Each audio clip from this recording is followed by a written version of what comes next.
80대 20 법칙이라고 아마 다 들어보신 적이 있으리라 생각하는데요. 이 법칙의 유래를 찾아보니까 설명마다 다 약간씩 차이가 있는데요. 어느 글에 보니까 이탈리아의 경제학자랍니다. 이 빌포레도 파레토라는 사람이 이 개미들을 관찰하다가 흥미로운 걸 발견했다는 겁니다. 이 개미 떼를 보니까 굉장히 다들 분주하게 움직이는 것 같지만 자세히 보니까 그 개미들의 단 20%만이 열심히 일하고 나머지 80%는 빈둥거리더라. 이런 것들을 이제 발견을 했다는 겁니다. 그래서 이제 이 파레토라는 이 경제학자가 이걸 인간 사회에도 적용을 시켜가지고 이제 80대 20 법칙을 만들었다, 이런 글을 봤는데 또 다른 글에도 보니까 유래가 또 확실치는 않은 것 같습니다. 어쨌든 유래가 어떻게 되었든지 간에 제가 이 80대 20 법칙에 대하여 참 흥미를 느끼는 게 뭐냐면은 이게 워낙 다양한 영역에서 이게 적용이 되더라는 겁니다. 예를 들면은 기업에서 보니까 이제 많은 그 판매 제품들을 개발하고 만들고 그러지 않습니까? 그런데 보니까 그렇게 만들어진 전체 판매 제품들 중에서 상위 20% 제품이 80%의 수익을 올리더라. 이게 80대 20 법칙입니다. 또 그런가 하면은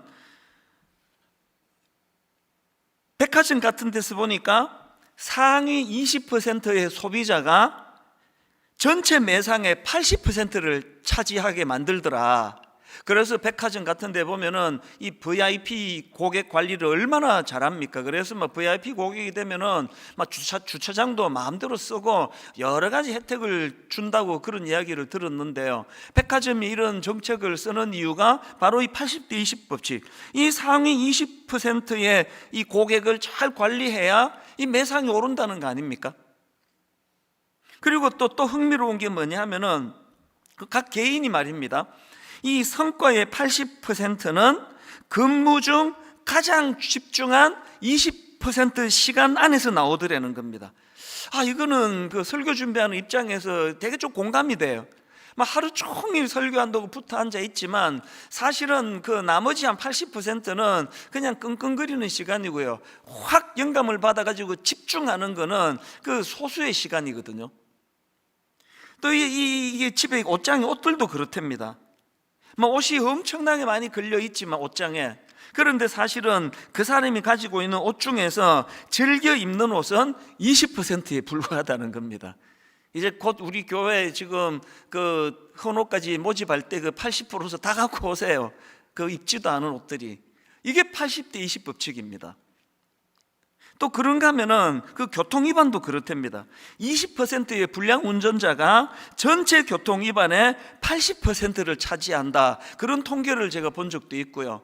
또 그런가 하면은 이 20%의 범죄자가 전체의 80% 범죄를 저지르고 있다, 그런 글을 제가 읽은 적도 있습니다. 사실 이 모든 통계가 공식적으로 나온 게 아니기 때문에 어느 정도 정확한 통계인지는 모르겠지만, 그러나 이 법칙이 말하는 큰 테두리의 원리는 좀 공감이 간다는 생각을 합니다. 제가 이 80대 20 법칙에 마음을 쓰게 된 거는요, 제가 이제 젊을 때 20대 초반에 미국으로 이민을 갔을 때 먼저 이민 가신 분들이 미국 사회를 설명하면서 이 비슷한 이야기를 여러 번 제가 들었기 때문입니다. 예를 들면 이렇게 말씀하시는 분이 계시더라고요. 지금만 미국이 타락하고 마약하고 또 성적으로 이거 끝간데 없이 타락하고 가정이 붕괴되고 이 미국이 지금 한심하게 변해 있는 것 같지만, 그럼에도 불구하고 미국이 여전히 이 초강대국으로 유지가 되는 건 이 20%에 깨어 있는 사람들이 그 80%를 견인하기 때문이다. 그런 이야기들을 여러 번 들었고요. 또 그런가 하면은 이제 어떤 분 이야기가 이 미국다울 수 있는 건 3%의 이 소수의 지도자들의 강력한 지도력으로 나머지 97% 미국 사람들이 이런 혜택을 누린다, 이런 유의 이야기들을 하는 분도 계시더라고요. 숫자가 중요한 게 아니고 핵심은 뭡니까? 이 80대 20을 어떻게 적용하는 겁니까? 소수의 사람들이 나머지 수많은 사람들을 이끌고 그들을 계몽하고 그들을 섬기고 그들을 돌보는 일을 행한다. 그래서 저는 오래전부터 하나님께 그런 기도를 놓치지 않습니다. 하나님, 부족한 종이지만 저는 80%에 속하지 않기를 원합니다. 아버지, 시대와 세상의 이 타락한 시대에 끌려다니는 80%의 인생이 아니라 아버지, 그들을 선도하고 그들을 섬기고 그들을 이끄는 예수 믿는 사람으로, 특히 목회자로서 아버지 20%의 인생이 되기를 원합니다. 몇 년 전에 제 아들이 고등학교를 졸업할 때 저는 한 가지 이야기를 당부했습니다. 아빠는 네가 뭐 엄청나게 명문대학을 다니고 뭐 엄청나게 고소득 수입을 올리고 어마어마한 결혼을 하고 이런 거 하나도 원하지 않는다. 그냥 아빠는 네가 이 80대 20 이야기를 들려주면서 네가 아무런 생각도 없이 사는 이 타락한 세상에 끌려다니는 80%의 인생이 아니라 이런 악한 시대를 선도하고 이끌고 그런 세상을 참 주도하는 그런 20%의 인생이 되기 원한다. 이거 하나만 기억해 주면 좋겠다. 여러분, 이건요 우리 아들 같은 이런 젊은이들만 들을 얘기가 아니고요, 예수 믿고 구원받았다 한다면 우리 모든 그리스도인들이 귀담아 들을 이야기예요. 오늘 우리가 이 세상에 대하여 사과해야 될 일이 있다면, 오늘 새세면 축제를 맞이해서 이 자리에 수많은 분들이 초대되어 왔다면 제가 머리를 숙여 사과하고 사죄를 했을 겁니다. 그 마음은 지금도 똑같습니다. 교회의 변질은 무슨 어마어마한 게 아니에요. 저절로 예수 믿었다 그러면서도 80% 안에 들어있는 걸 부끄러워하지 않는 상태, 이게 우리가 부끄러워해야 될 모습이라는 겁니다. 이런 점에서 저는 이 80대 20 법칙이 모든 그리스도인들에게 새로운 꿈을 심어주는, 이것이 새로운 20%에 대한 목표를 가져야 되는 그런 좋은 메시지를 준다고 생각을 하는데요, 이런 점에서 저는 최근에 참 좋은 책 한 권을 발견했습니다. 뉴욕 타임스 칼럼니스트로 활약하는 데이빗 브룩스라는 분이 쓴 책인데요, 두 번째 산, 이런 제목의 책입니다. 왜 제목이 두 번째 산이냐? 저자가 주장하는 게 모든 인생에게는 거쳐야 되는, 추구해야 되는 산이 두 개가 있다는 겁니다. 이 첫 번째 산이라는 거는 이 모든 사람들이 본능적으로 추구하는 산이에요. 그래서 이 첫 번째 산에 오른다는 거는 뭐 이런 겁니다. 이제 학교를 졸업하고 나는 좋은 직장에 취직하고 싶다, 나는 이제 경제적으로 부모님으로부터 독립하고 싶다, 이제 멋진 배우자를 만나 아름다운 가정을 나는 만들고 싶다, 이게 다 첫 번째 산 오르는 거래요. 이런 식으로 첫 번째 산은 자신의 정체성을 확립할 뿐만 아니라 세상에 이 자신의 족적을 남기려고 하는 이런 본능을 추구하는 산이다, 그렇게 첫 번째 산을 설명하고요, 여기에 반해서 두 번째 산은 이 첫 번째 산에서 추구하던 그런 본능적인 욕구보다 훨씬 심오한 목적을 가지고 오르는 산이, 그게 두 번째 산이라는 겁니다.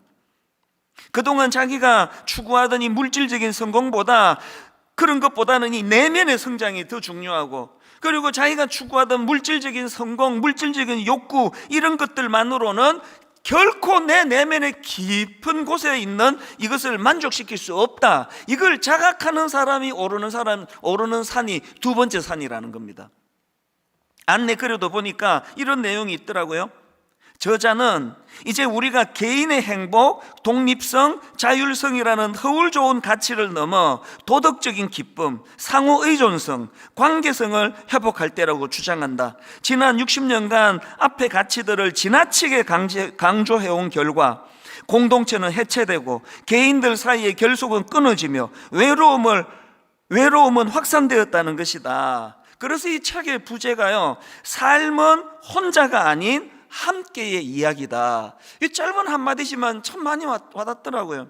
삶은 혼자가 아닌 함께의 이야기다. 이런 이 책의 부제가 말해주듯이 이제 이 문화적인 패러다임의 무게중심이 이 개인주의라는 첫 번째 산에서 벗어나서 이 관계주의라는 두 번째 산으로 이동해야 된다, 뭐 이런 내용을 다루고 있는 책인데요, 저는 이번 추석 동안에 이 책을 막 밑줄을 그어가면서 그렇게 이 책을 참 재밌게 읽었습니다. 근데 여기서 중요한 게 뭐냐면은 이 첫 번째 산이 있고 두 번째 산이 있는데요, 이 첫 번째 산에서 두 번째 산으로 오르는 과정에서 반드시 고통의 골짜기가 있다는 겁니다. 고통의 골짜기. 저도 예전에 큰산 등산할 때 월요일이면은 이 교회 앞에 바로 산 있지 않습니까? 여기서 출발해 가지고 남한산성까지 가는데 편도 한 5시간이 걸리거든요. 그리고는 이제 내려가서 거기서 이제 차를 타고 집으로 오고 그렇게 월요일마다 했는데요, 여기서 남한산성까지 가려면 산을 한 3개, 4개를 넘습니다. 그런데 첫 번째 산을 넘어서 두 번째 산으로 진입하려면 반드시 산을 내려와 골짜기를 거치거든요. 여기서 차가 내가지고 저자가 하는 말이 첫 번째 산을 넘어 두 번째 산으로 가는 과정에 반드시 이런 고통의 골짜기가 있다는 겁니다. 그 책의 설명을 한번 들어보십시오.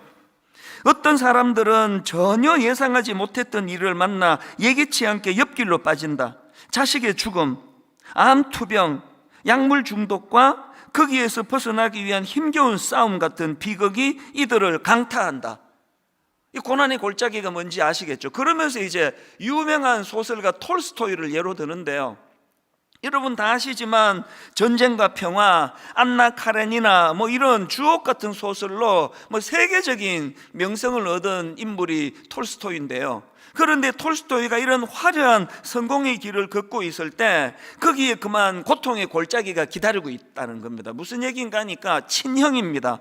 그 니콜라이라는 형이 37살 되던 나이에 폐결핵으로 사망을 하는데요, 유난히 형제 우애가 돈독했는지 이 톨스토이가 그 형의 죽음으로 말미암아 거의 자기 표현으로 그 인생이 멈추어 버렸다, 이렇게 표현할 정도로 충격에 휩싸이는 겁니다.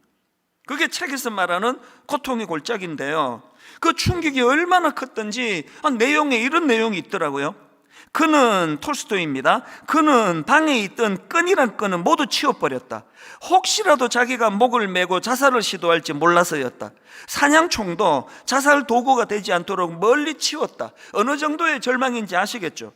여러분, 지금 막 사람들은 톨스토이를 열광하고 대단한 사람이라고 떠받들고 하는데 본인은 그 모든 것들이 아무 의미가 없이 허무한 거예요. 아무리 명성을 얻으면 무슨 소용이 있습니까? 그 모든 것이 허무한데, 이게 고통의 골짜기입니다. 누구나 예외 없이 이런 고통의 골짜기를 반드시 만난다는 인생길 가운데, 소수의 어떤 특정한 사람들만 빼고는 거의 대부분이 이런 일들을 맞닥뜨리게 되는데, 바로 이런 고통의 골짜기를 만날 때 어떤 사람들은 그 골짜기를 헤어나지를 못하는 거예요. 평생을 그렇게 비참하게 허덕이다 끝내는가 하면, 그런가 하면 또 어떤 사람들은 톨스토이처럼 기어이 그 고통의 골짜기를 극복해내고 그것을 이겨냄으로 말미암아 가치 있는 두 번째 산을 향해, 의미 부여가 있는 두 번째 산을 향해 나아가고 있다는 것입니다.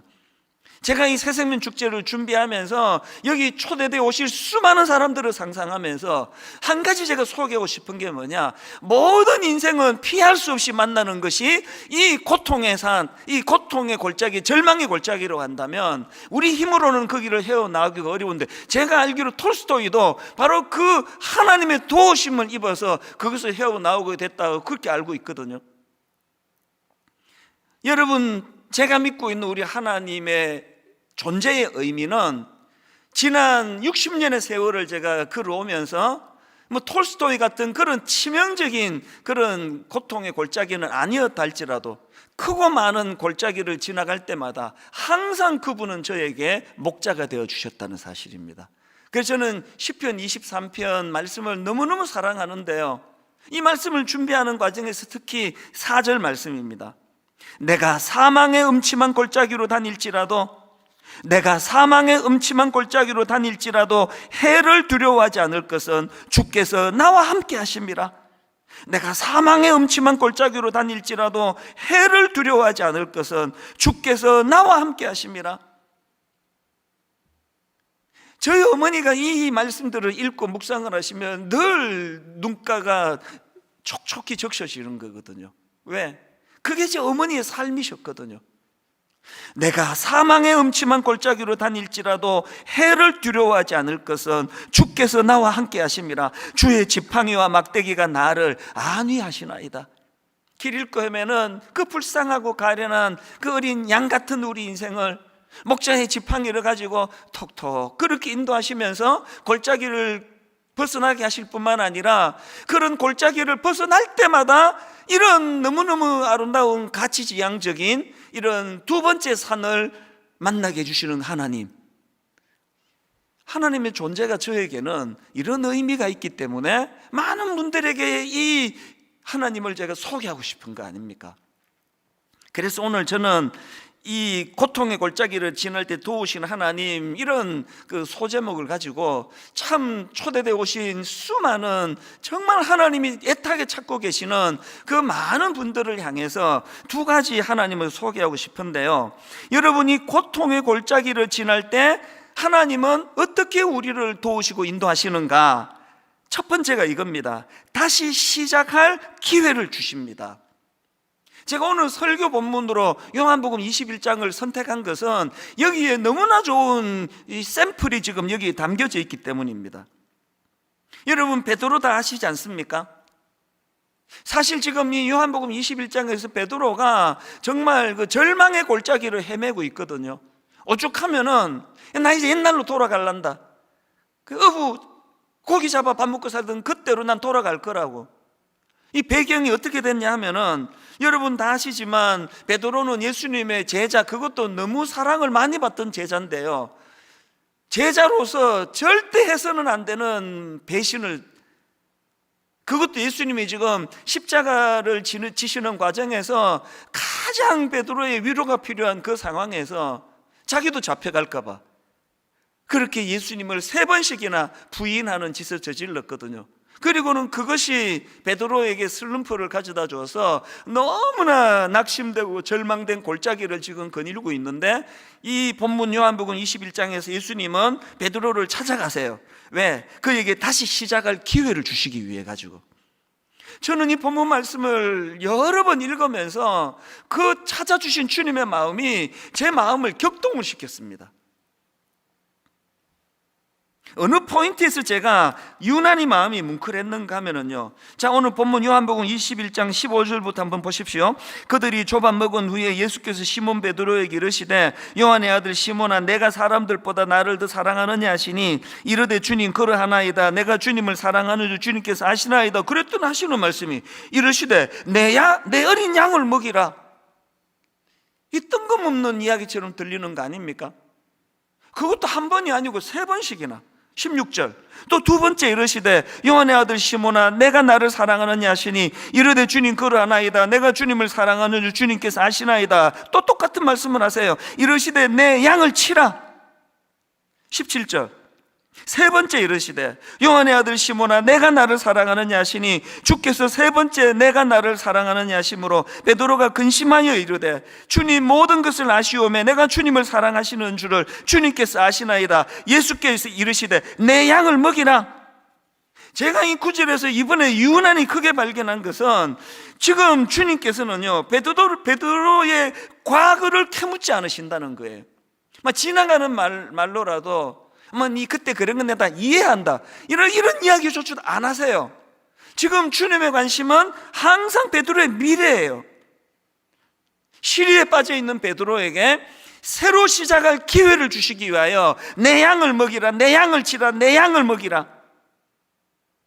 이 구절에서 제 마음이 뜨거웠던 건 지나온 저의 삶을 되돌아볼 때 항상 주님은 저 역시도 참 주님을 실망시키고 주님 앞에 부끄러웠던 많은 기억들이 제 머릿속에 있지만, 그럴 때마다 자기가 없어 낙심한 저에게 항상 주님은 미래지향적이에요. 그리고 새로 기회를 주세요. 괜찮다, 새로 시작해라. 다윗도 마찬가지 아닙니까? 하나님의 사람으로서 여러분, 사람을 죽이고 유부녀를 성적으로 죄를 짓고 한 가정을 파괴시키고, 이게 용서받을 죄입니까? 이게 용서받을 수 있는 죄입니까? 이런 베드로의, 이런 다윗에게 주님은 선지자 나단을 보내 처절하게 그것이 얼마나 악한 것인가를 깨닫게 하시고, 그리고는 막 자기 자신을 인식했을 때 견딜 수 없어. 뭐 상상해 보면 다윗이 막 떼굴떼굴 막 굴렀을 것 같아요. 억장이 무너지는 마음으로 그렇게 회개하게 하신 거는 베드로의 다윗의 그 연약함을 주님이 일깨워 주시는 건 그를 수치에 빠뜨리려고, 그렇게 열등감에 빠뜨리려고 하는 게 아니라 이것이 그에게 새로 기회를 부여받는 기회이기 때문입니다.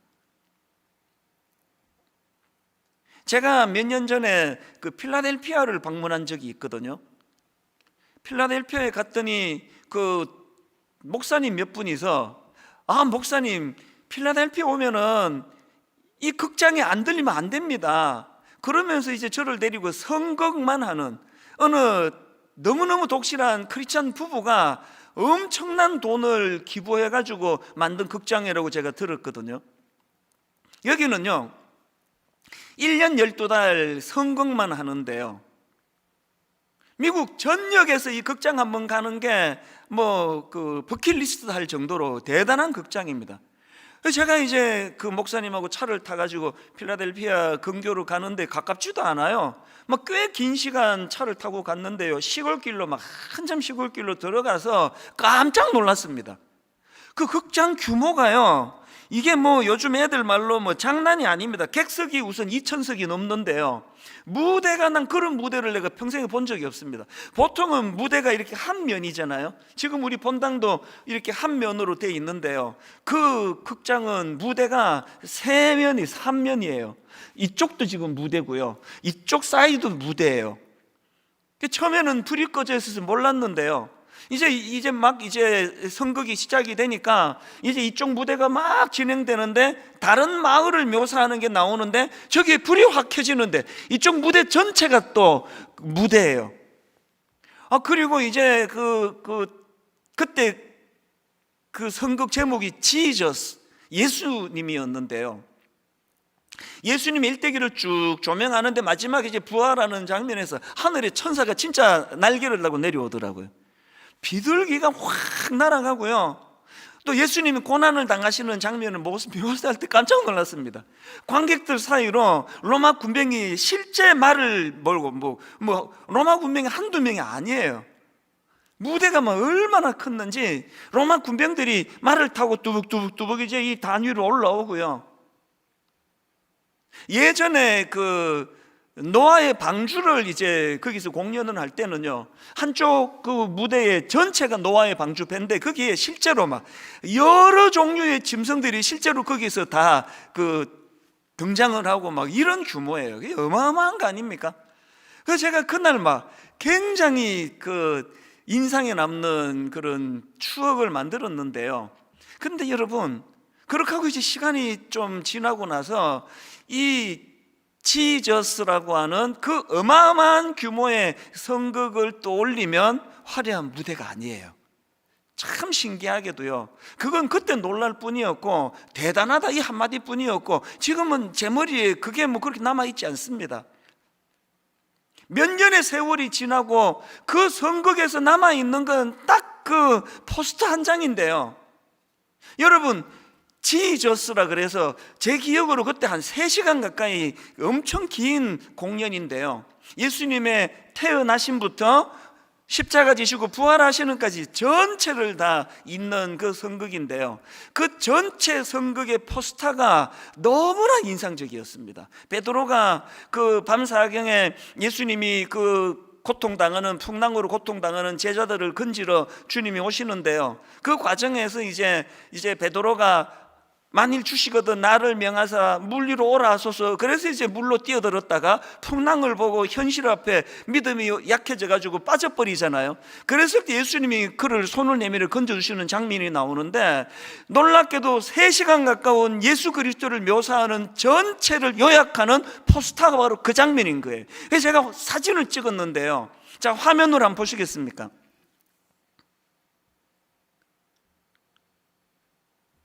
저 손을 보니까요, 지금 물에 빠져있는 베드로를 예수님께서 움켜쥐고 계세요.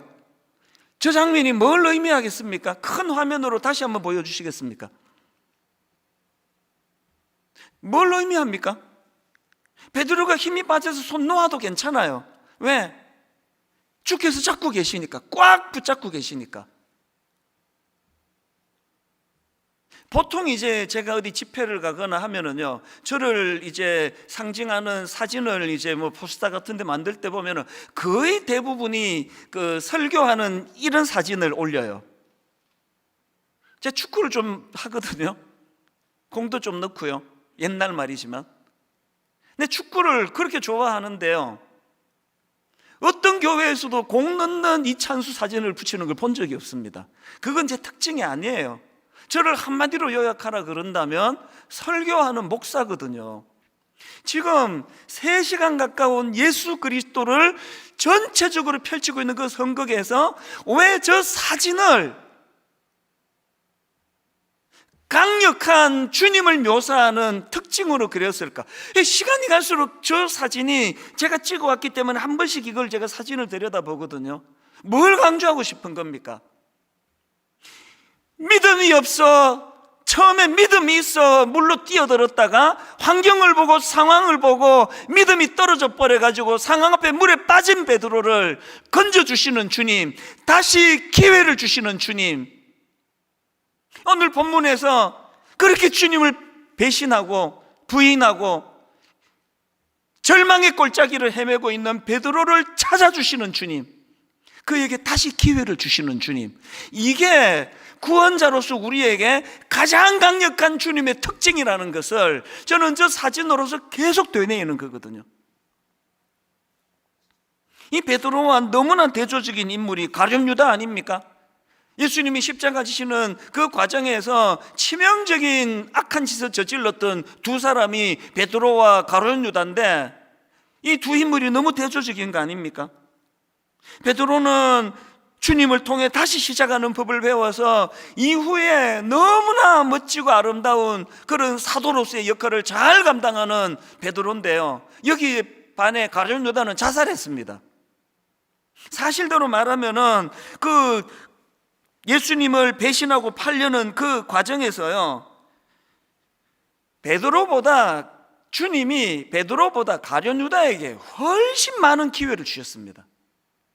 여러 번 회개할 기회를 직간접적으로 주는데 다 거절한 거 아닙니까? 그리고는 맨 마지막에 주님을 배신한 이후로는 아예 관계를 끊어버렸기 때문에 가룟 유다는 다시 기회를 얻을 수 없게 된 거 아닙니까?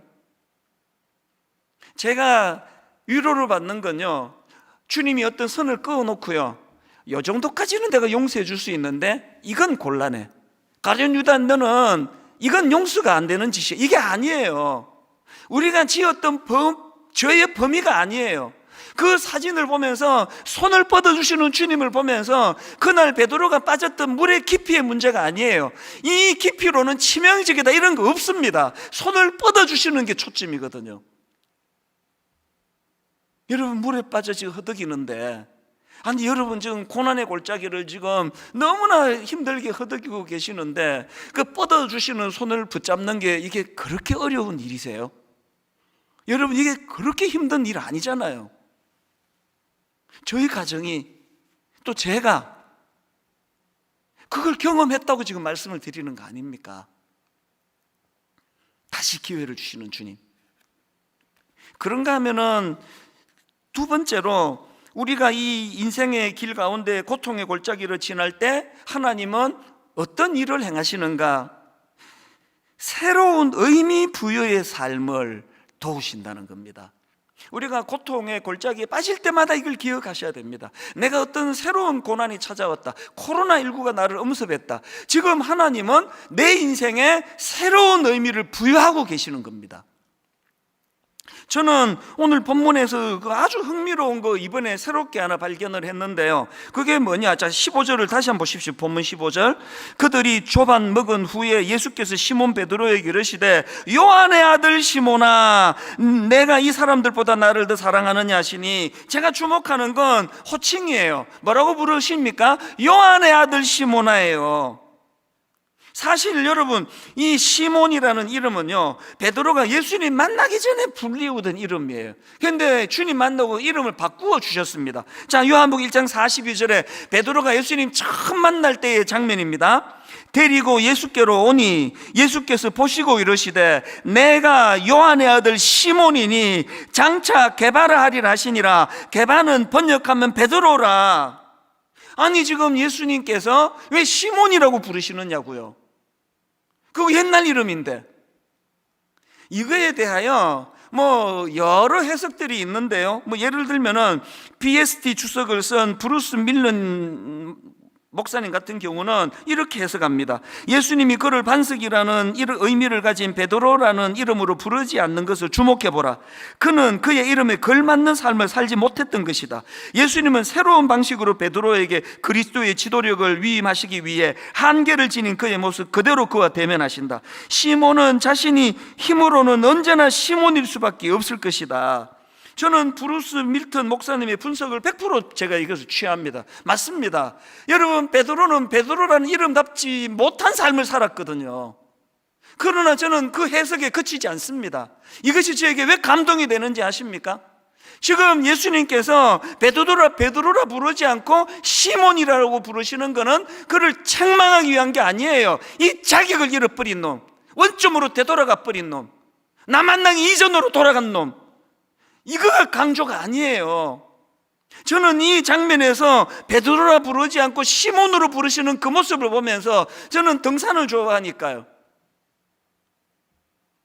이런 길 가다가 등산, 동네 산 가다가 길 잃어버리면 아무 때나 가면 돼요. 나와요. 그러나 여러분, 진짜 심오한 산을 등산하면은 길 잃어버리면 항상 원점으로 가라는 거 아닙니까? 원점으로.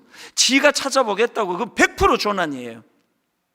주님이 지금 시몬이라고 불러주시는 건 그의 수치를 드러내기 위하신 게 아닙니다. 다시 시작하라는 거예요. 원점에서 시작하게 해주시겠다는 거예요. 의미를 새로 부여해 주시겠다는 겁니다. 무슨 의미를 부여해 주신다고요? 아까 말씀하셨잖아요. 내 양을 먹이라고, 내 양을 치라고. 아까 그 책의 두 번째 산의 의미가 늘 자기에게만 집중하는 첫 번째 산에서 벗어나 공동체적으로 더불어 함께 세상을 섬기는, 예수님이 베드로에게 부여해 주시는 두 번째 산의 의미가 바로 이런 의미라는 겁니다. 오늘 여러분, 이 예수님이 부여해 주시는 새로운 의미의 삶을 제가 묵상을 하다가 보니 마태복음 17장에 한 사건이 떠오르는 겁니다. 변화산 사건 다 아시죠? 자, 마태복음 17장 1절부터 4절입니다. 엿새 후에 예수께서 베드로와 야고보와 그 형제 요한을 데리시고 따로 높은 산에 올라가셨더니 그들 앞에서 변형되사 그 얼굴이 해같이 빛나며 옷이 빛과 같이 휘어졌더라. 그때에 모세와 엘리야가 예수와 더불어 말하는 것이 그들에게 보이거늘 베드로가 예수께 여쭈어 이르되 주여 우리가 여기 있는 것이 좋사오니, 주여 우리가 여기 있는 것이 좋사오니. 베드로가 뿅 간 거예요. 요즘 애들 말로 그 황홀한, 오죽하면은 그 산 별명이 그 변화산이겠냐고요. 너무너무 황홀한 은혜를 경험하고 주님 여기서 그냥 삽시다, 초막새 찍고 여기 그냥 머뭅시다. 근데 주님은요, 베드로의 그 간청을 매몰차게 거절하세요. 그리고는 바로 산으로 내려가시는데 왜 그래야만 했느냐? 그 산 아래에 지금 자식 문제 때문에 절규하는 아버지가 기다리고 있거든요. 그게 15절입니다. 그 절망하는 아들 문제로 절망하는 아버지의 신음소리를 한번 들어보십시오. 15절. 주여 내 아들을 불쌍히 여기소서. 그가 간질로 심히 고생하여 자주 불에도 넘어지며 물에도 넘어지는지라. 예수 믿는 우리가 옮겨가야 될 두 번째 산은 이 의미가 여기 담겨 있는 거예요. 우리가 이 세상에, 이 시대에 국민들 앞에 부끄럽게 사죄해야 되는 게 여기에 있는 거예요. 첫 번째 산이 너무 좋사오니, 여기가 너무 좋사오니, 그러면서 맨날 우리끼리 떡해 먹고 잔치하고 너무너무 잘 지내고 잘 산다 그러고 있을 때, 오늘 여러분 저 산 밑에서 자식 문제로, 건강 문제로, 가정 문제로 신음소리를 내면서, 구원은 두 가지 목표가 있는 거 아십니까? 하나님이 우리를 구원해 주실 때 우리를 구원해 주시는 것이 한 목표라면, 하나님이 우리를 구원해 주실 때 최종 목표가 하나 더 있다는 사실이에요. 사도 바울 다 아시잖아요. 다메섹 도상에서 주님이 사도 바울을 만나 주실 때는 사도 바울을 구원해 주시기 위해서예요.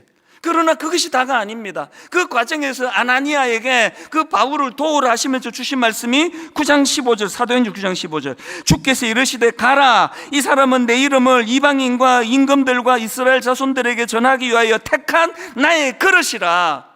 바울을 구원하시는 게 하나님의 최종 목표면서 그 바울을 통하여 또 다른 사람을 구원하도록 사명을 주시는 게 하나님의 또 다른 최종 목표라는 거예요. 이 또 다른 산입니다. 아브라함도 마찬가지 아닙니까?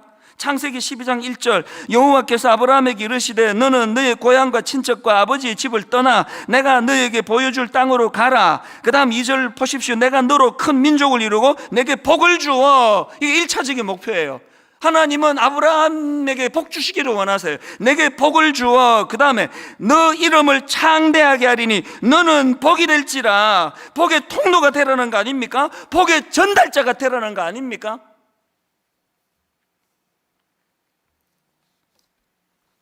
저를 수년 동안 고뇌하게 만든 게 가평우리마을이에요. 전 지금도 고뇌하고 있습니다. 가평우리마을 때문에 잠을 못 이룬 걸 이거 다 기록하면서 했다면 아마 몇 달치가 나왔을 거예요. 만약에 가평우리마을이 그냥 치유하는 곳, 회복하는 곳, 와서 그냥 숙박하고 돈 내고 그래가지고 좋은 거 먹고 잘 회복이 되는 곳, 그랬으면 걱정할 게 없습니다. 왜 고뇌합니까? 교회가 하는 가평우리마을은 그 첫 번째 목적만 이루어지면 안 되거든요. 첫 번째 목적이 내가 회복이 되고 내가 치유를 일어나고 지쳤던 내가 다시 한번 회복을 찾는 것이 목적이라면 그거로 끝나는 것이 아니라 두 번째 목적이 누군가를 나도 회복의 자리로 이끌어야 될 사명이 연결되기 때문에 이 두 가지 목표가 동시에 이루어지게 하려니 머리가 터질 것 같은 거예요. 제발 좀 좋은 아이디어를 좀 구합니다. 좀 주세요. 좀 결론을 맺습니다. 오늘 여러분 이 말씀을 들으시는 분 중에 지금 톨스토이처럼 인생의 깊은 골짜기를 지금 빠져 거니는 분 계십니까? 어떤 명성도, 내가 누리는 어떤 혜택도, 어떤 고급차도, 너무너무 아름다운 고급 침대도 내게 다 허무밖에는 없는 이런 고통의 골짜기를 여러분 지금 지나고 계세요? 지금이 하나님이 여러분을 위하여 일하시는 때예요. 그리고 지금 하나님이 여러분에게 두 번째 산을 보여주고 계시는 때입니다. 오늘 이 자리에 초청돼 이 예배당 안으로 참 모시고 오지는 못했지만 이 영상을 통해서 그분들에게 저는 눈물로 호소하기를 원합니다. 지금이야말로 하나님의 내미시는 손을 붙잡으셔야 할 때입니다. 거절하지 마시기를 바랍니다. 오늘 설교 말씀을 다 정리하고 이 찬양의 이 한마디가 모든 걸 다 그렇게 함축하는 느낌을 받았는데요. 나의 안에 거하라. 이 한마디가 오늘 설교 모든 걸 다 함축하는 거예요. 나의 안에 거하라. 나의 안에 거하라. 오늘 우리가 이 찬양을 불러드리기를 원하는데요. 진지하게 이 찬양을 요즘에 그 유튜브 같은 데는 이제 자꾸 이거 저작권 때문에 광고를 집어넣어 가지고 유튜브 같은 데는 이 찬양을 넣지를 못합니다. 설교 중간에 광고를 넣으니까. 그래서 여러분 분당 우리 교회 홈페이지로 들어오셔서 이 찬양도 같이 누리시면 좋겠는데요. 나의 안에 거하라. 나의 안에 거하라.